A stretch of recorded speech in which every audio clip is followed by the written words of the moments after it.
Hello बच्चों, देखिए जबरदस्त AOD derivative as a rate measurer. देखो क्वेश्चन में क्या कह रहा है, जरा पढ़ लेते हैं। The length of x of a rectangle is decreasing at the rate of 3 centimetre पर मिनट एंड द विड्थ यानी चौड़ाई y is increasing at the rate of 2 centimetre पर मिनट व्हेन, जब हमारा x 10 सेंटीमीटर है और y 6 सेंटीमीटर है, तो find the rate of change of perimeter बताना है। दूसरा एरिया ऑफ रेक्टेंगल। यानी आप बच्चों को रेट वर्ड को जब आता है तो ये आपका डेरिवेटिव एज ए रेट मेजरर का क्वेश्चन होता है। सबसे पहले ये बताइए, किसी का भी रेट के वर्ड की बात कर रहे हैं, वेलोसिटी का रेट फिजिक्स में पढ़ते हो dv बाई dt, वो होता है एक्सेलरेशन। यानी रेट का मतलब एक प्रकार से हम फील कर सकते हैं उसकी फास्टनेस, कितना तेज, जितना रेट फास्ट होगा उसका क्या होगा बेटा, यानी वो चीज रेट ज्यादा तो इसका मतलब वो चीज फास्ट हो रही है। तो यहां पर मेरे बच्चों ये ध्यान रखिए, कभी भी अगर मैंने कहा रेट ऑफ, जैसे मैंने कहा rate of change of y, rate of change of y with respect to x, यानी y के परिवर्तन की दर विद रिस्पेक्ट टू x, यानी x के हिसाब से, तो इसे हम लिखते हैं dy बाई dx। और केवल खाली हम लिख दें rate of change of y। जरा समझना, rate of change of y अगर ये नहीं लिखा है किसके रिस्पेक्ट में, आप बच्चों को ये ध्यान रखना है, इसके आगे एक लाइन छुपी हुई है, ये समझ लो विद रिस्पेक्ट टू टाइम। नहीं लिखा है तो समझ लो विद रिस्पेक्ट टू टाइम होता है। यानी rate of change of y को ये जो है ये समझ लीजिए विद रिस्पेक्ट टू टी। जैसे किसी के डिनोमिनेटर में ना लिखा हो तो क्या मान लिया जाता है 1, वैसी अगर ना लिखा हो केवल rate of change of y, तो एक लाइन अपनी तरफ से ऐड कर दीजिए विद रिस्पेक्ट टू टाइम, यानी टाइम के ही रिस्पेक्ट में। इसीलिए आप कहते हो बेटा, देखो आपने फिजिक्स में ही पढ़ा होगा, rate of change of displacement क्या होता है, is called velocity. Rate of change of rate of change of velocity, इसीलिए आप कहते हो एक्सेलरेशन। ठीक है, ये आपको ध्यान रखना है बेटा।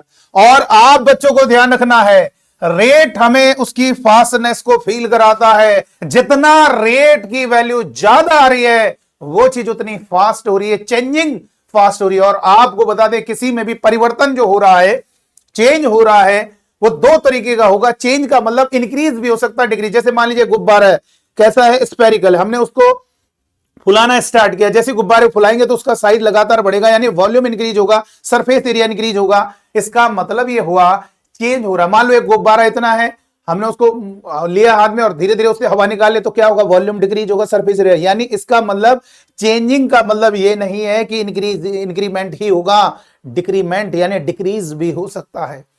तो यहां पर वैसी कोई रेक्टेंगल है, एक प्रकार से देखो फील करा रहे हैं। जैसे मान लीजिए हमने कोई रेक्टेंगल लिया है, जैसे देखो ये है कोई रेक्टेंगल। अब ये बताइए क्या इसका लेंथ ब्रेथ चेंज हो रही है। अब अगर इसको हम धीरे करेंगे तो धीरे धीरे चेंज हो रही है। देखो तो एरिया भी धीरे धीरे चेंज हो रहा है, पेरीमीटर भी धीरे धीरे, लेकिन ये देखो तेजी से चेंज हो गया। ये देखिए अब ये क्या हो रहा है, ये यहां पे इंक्रीज हो रहा था। देखिए लेंथ, अब मैं जो चाहता, मैं इधर चाहता तो लेंथ को ज्यादा इंक्रीज, तो अपने हिसाब से आप लेंथ ब्रेथ को डिक्रीज भी कर सकते। देखो डिक्रीज हो रहे, ये हो गया। तो इंक्रीज हो रही है लेंथ, देखो लेंथ हर इंस्टेंट पर इंक्रीज हो रही है। और देखो यहाँ पे क्या है, यहाँ पे ब्रेथ कांस्टेंट है। हम ऐसा भी कर सकते हैं, ब्रेथ कांस्टेंट कर दें और लेंथ को ही चेंज करें, और ऐसा भी हो सकता है दोनों को चेंज करें, लेंथ और ब्रेथ दोनों चेंज हो रहा है। किस हिसाब से चेंजमेंट हो रहा है ये आप बच्चों को क्लियर हो जाना चाहिए। आप खुद देखिए, अगर हम इस तरीके से कर रहे हैं तो देखो दोनों चेंज हो रहे हैं, फील करना जरा, लेंथ और ब्रेथ दोनों चेंज हो रहे हैं। और ये जो चेंजिंग आ रही है, हम इसको स्लो भी कर सकते हैं, फास्ट। देखो तुरंत बहुत तेजी से चेंज हो रहा है, तो लेंथ ब्रेथ भी चेंज हो रहा है, और जाहिर सी बात है उसका जो इनक्लोज्ड एरिया है वो भी चेंज होगा। तो चलिए आइए एक रेक्टेंगल बना दिया जाए। यहां पर हमने एक रेक्टेंगल बना दिया बेटा, और इस रेक्टेंगल की हमने नेमिंग कर दी। ये ए है और ये बी है, और ये हमारा सी है, ये हमारा डी है। समझिएगा बच्चों, ठीक है, ये हमारा रेक्टेंगल है।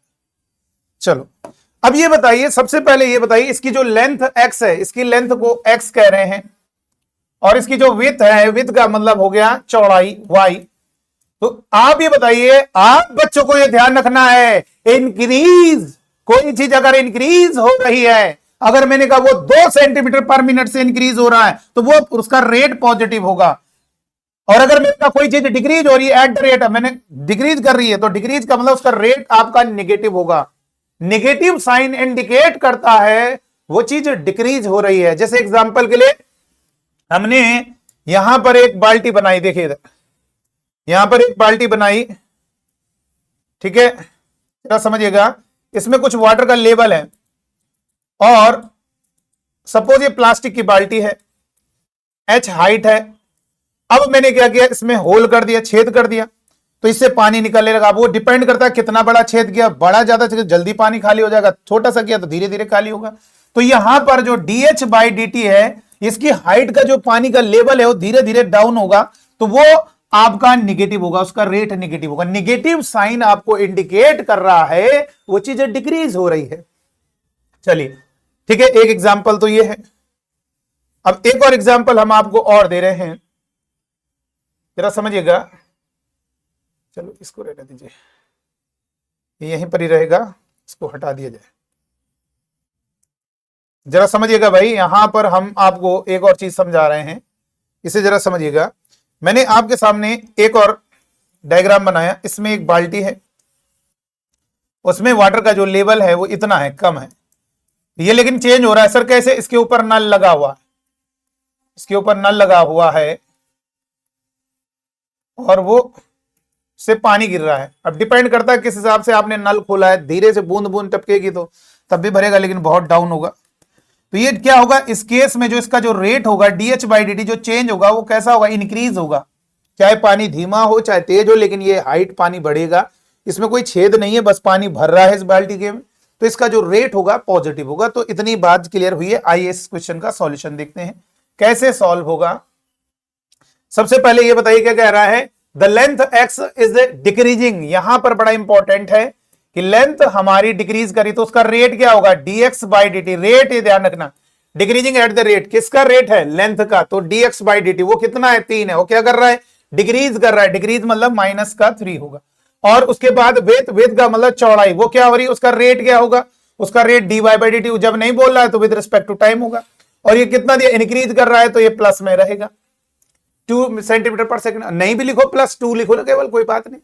आपसे क्या पूछ रहा है, पहले क्वेश्चन में पहले वाले पार्ट में पूछ रहा है dp/dt बताना है, rate of change of perimeter बताना है, और कब बताना है, जब x हमारा 10 सेंटीमीटर है और y हमारा कितना है, 6 सेंटीमीटर है, तब बताना हमें रेट, कोई दिक्कत नहीं। तो हमारा सबसे पहले क्लियर होना चाहिए पेरीमीटर होता क्या है बेटा।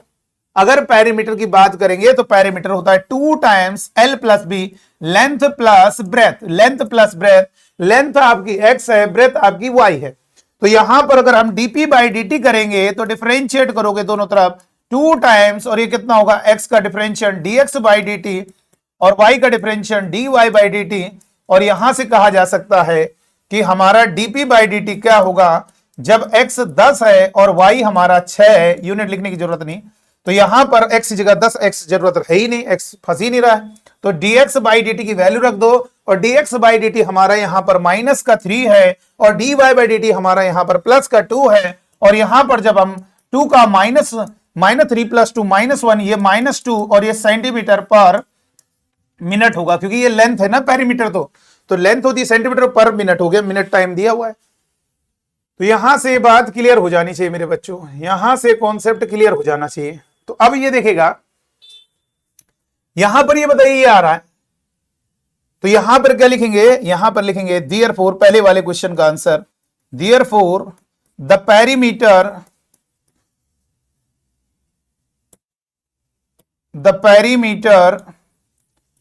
Of rectangle, the perimeter of rectangle is decreasing at the rate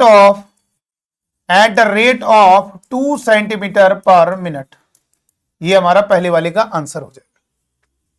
ठीक है, आइए दूसरे क्वेश्चन पर देखेंगे। तो आपसे पूछ रहा है area of rectangle, rate of change of area of rectangle. Area क्या होता है, DA, एरिया A होता है, तो dA/dt निकालना कब, जब हमारा x 10 सेंटीमीटर है और y हमारा 6 सेंटीमीटर। ठीक है, तो हमें यह फील करना है किसी भी इंस्टेंट में आपका जो रेक्टेंगल का लेंथ होगा, x मान लीजिए और y चेंजिंग हो रही है, तो उस इंस्टेंट पर उसका जो एरिया होगा, यानी ये आपका जो एरिया होगा रेक्टेंगल का वो लेंथ इंटू ब्रेथ होगा। अब हमें डिफरेंशिएट करना है, जरा ध्यान दीजिएगा, अब हमें डिफरेंशिएट करना है, इसको जरा अलग रखेंगे। तो डीए बाई डी टी, यहां पर प्रोडक्ट रूल लगेगा। तो प्रोडक्ट रूल क्या होता है, पहले वाले का डिफरेंशिएशन दूसरे वाले को मल्टीप्लाई में लिखेंगे, प्लस दूसरे वाले का डिफरेंशिएशन, और टी के रिस्पेक्ट में होगा बेटा, टी के रिस्पेक्ट में कर रहे हो ना, और इनटू पहले वाले को मल्टीप्लाई में। अब यहां पे क्या करना है जरा देखिएगा, यहां पर अब हमें DA by D T calculate करना है जब हमारा एक्स, तो ठीक है अब हो जाएगा। डीए बाई डी टी कब निकालना है, जब एक्स हमारा 10 है और वाई हमारा 6 है।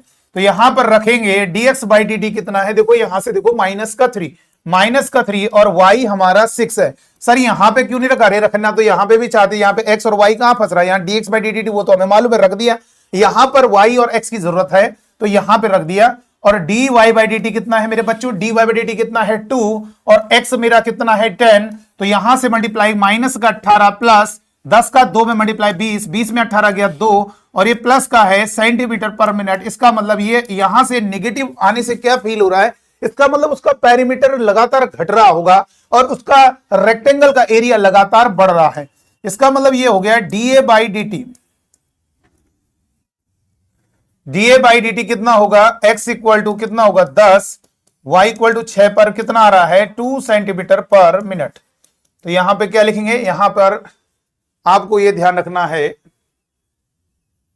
द एरिया, यहां पे लिखेंगे द देयरफॉर ये क्लास 12th में लिखना पड़ता है, क्लास 12th के लिए, the area of rectangle is increasing at the rate of